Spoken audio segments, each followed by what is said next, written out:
আসসালামু আলাইকুম বন্ধুরা।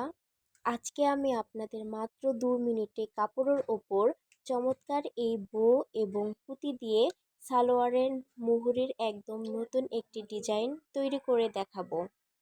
কাটিং এবং সেলাই শুরু করার আগে চ্যানেলটি সাবস্ক্রাইব করে রাখুন। চলুন শুরু করা যাক। প্রথমে সালোয়ারের নিচের অংশের পট্টির জন্য 4 ভাঁজ করে উপরে 7 ইঞ্চিতে মার্ক করে নেব এবং নিচের দিকে 7.25 ইঞ্চি মার্ক করে নেব। এই মার্ক অনুযায়ী কিন্তু আমাদের সেলাই করতে হবে। মনোযোগ দিয়ে দেখতে পারলেই আপনারা বুঝতে পারবেন। মার্ক করা হয়ে গেলে তারপর বো এর জন্য আগে থেকেই আমি তৈরি করে রেখেছিলাম লম্বা 3 ইঞ্চি এবং চওড়া 2 ইঞ্চি। বন্ধুরা, আমি কিন্তু এই চ্যানেলে নতুন, আপনারা সবাই সাপোর্ট করবেন, লাইক কমেন্ট শেয়ার করে বলে যাবেন কেমন হয়েছে।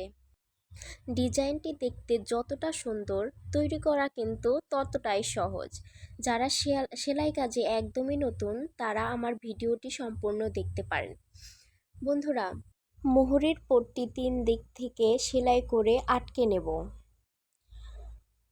যারা সেলাই কাজে একদমই নতুন তারাও আজকের ভিডিওটি দেখলে খুব সহজে এটি বানিয়ে নিতে পারবেন। একইভাবে আমি পরের পাটও সেলাই করে নিয়ে আটকে নেব।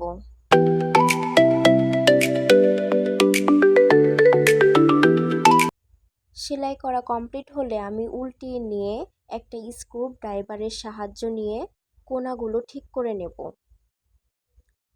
তারপরে চাপ সেলাই দিয়ে নেব।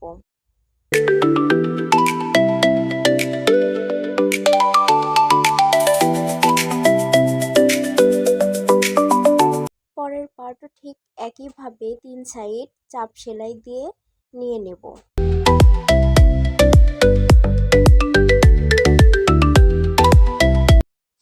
এরপর সালোয়ারের নিচের অংশের সাথে মুহুরির পট্টি অ্যাটাচ করে নেব। আপনাদের সুবিধার্থে আমি চক দিয়ে দাগ দিয়ে নিয়েছি। ঠিক এইভাবে মুহুরিটা অ্যাটাচ করে নেবেন।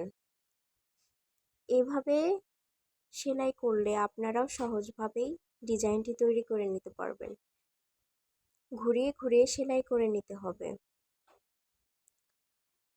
খেয়াল করবেন যেন নিচের অংশের সাথে উপরের অংশ একদম লেগে না যায়।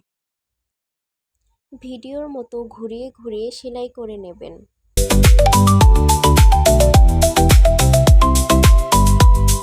সেলাই করা কমপ্লিট হয়ে গেলে এরপর চাপ সেলাই দিয়ে নিতে হবে।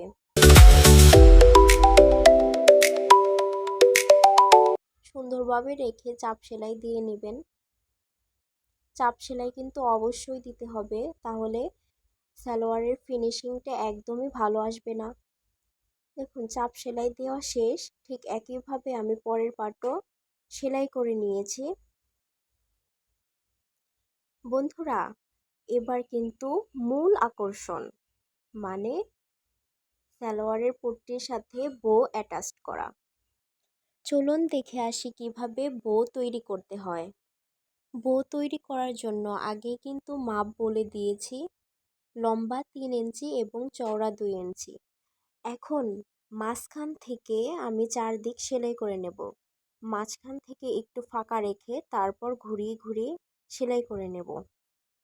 মাঝখানে ফাঁকা রাখার কারণ ওই ভিতরের কাপড়গুলো যেন বাহির করে সোজা করা যায়। আপনারা একবার করে দেখলেই বুঝতে পারবেন।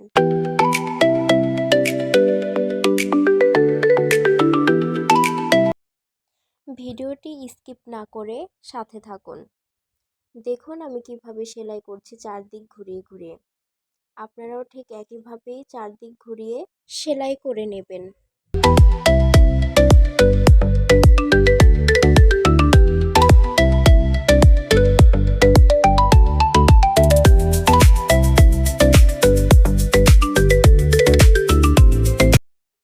আমার সেলাই করা শেষ।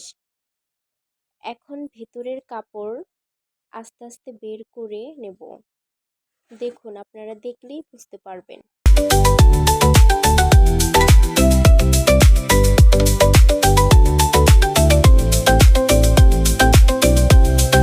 ড্রাইভারের সাহায্যে কোনাগুলো ঠিক করে নেব।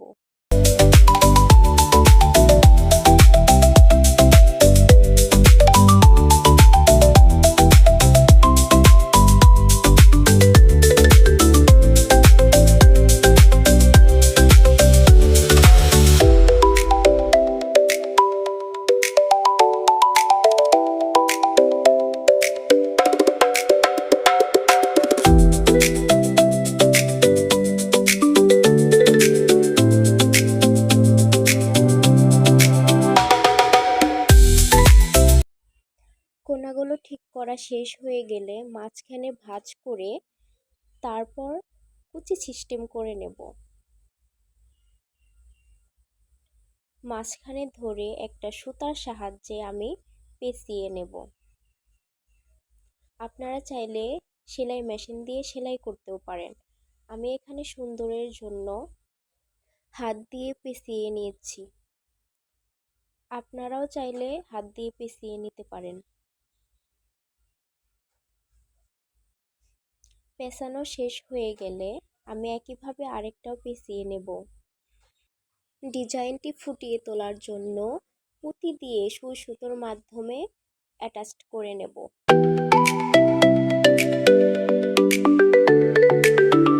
দেখুন কিভাবে সুই সুতোর সাহায্যে পুঁতিগুলো আমি আটকে নিচ্ছি।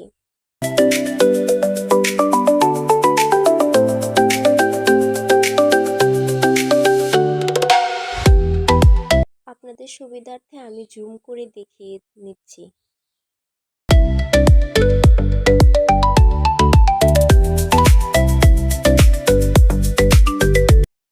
সালোয়ারের মুহুরের সাথে বো সেলাই করে নেব।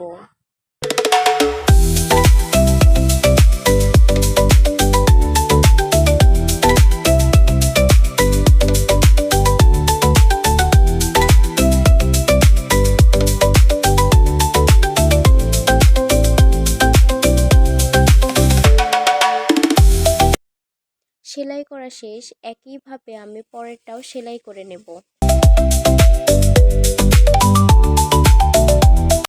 দেখুন মাশাআল্লাহ, ফাইনাল লুকটা কত সুন্দর হয়েছে।